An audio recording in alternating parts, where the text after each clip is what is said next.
This is VOA News. Reporting by remote, I'm David Byrd. U.S. President Joe Biden is urging Americans to get vaccinated even as federal workers in Washington and other cities Wednesday began wearing masks again at work amid rising cases of COVID-19 from the Delta variant. Speaking in Pennsylvania, the president urged people to protect themselves and others. The pandemic we have now is a pandemic of the unvaccinated. So please, if you're not vaccinated, protect yourself and the children out there. It's important.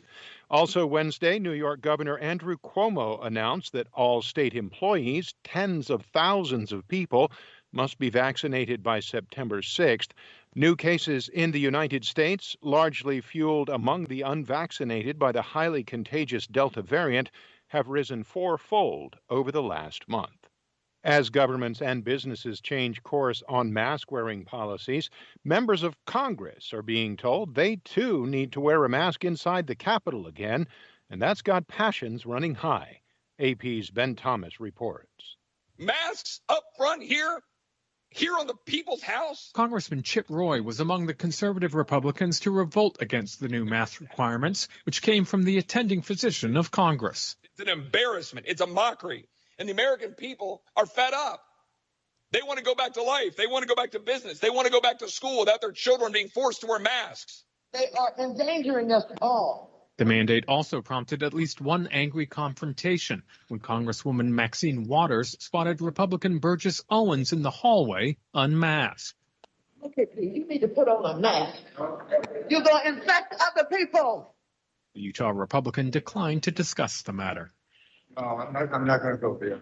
Okay. Ben Thomas, Washington. This is VOA News.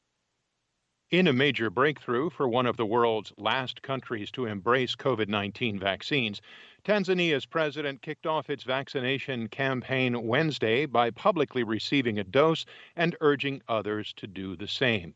Samia Suluhu Hassan, who received the Johnson & Johnson vaccine, expressed confidence in the safety of vaccines and said the country of more than 58 million people will pursue more.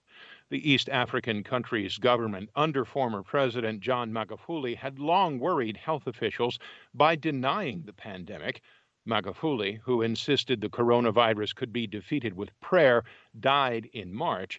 The presidency then went to his deputy, Hassan, who has since changed Tanzania's course on COVID-19.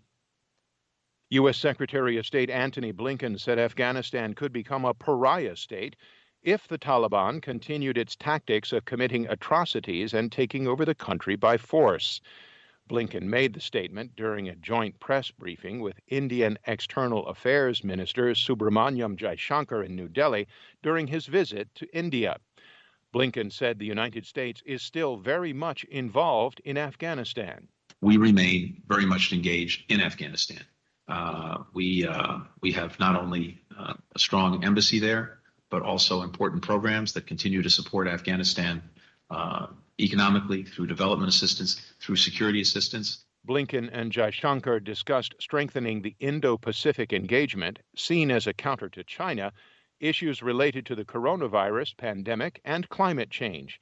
Blinken's India visit comes just 2 days after his number 2 diplomat Wendy Sherman was in China. Dusty Hill, the bassist of the power trio ZZ Top, has died. We get more from AP's Margie Zaraletta.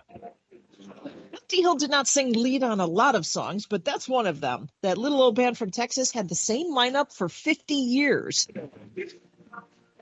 Their hits include Gimme All Your Lovin', Sharp Dressed Man, Cheap Sunglasses, and LaGrange. On top of that, Hill said in a 2001 AP interview, ZZ Top were barbecue experts. You just ask any of us and we'll test it for you. We'll be more than happy.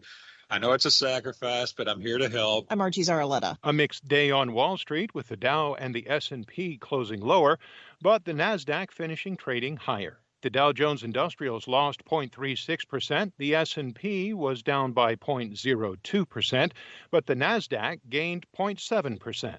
Find more at our website, voanews.com. Reporting by remote, I'm David Byrd, VOA News.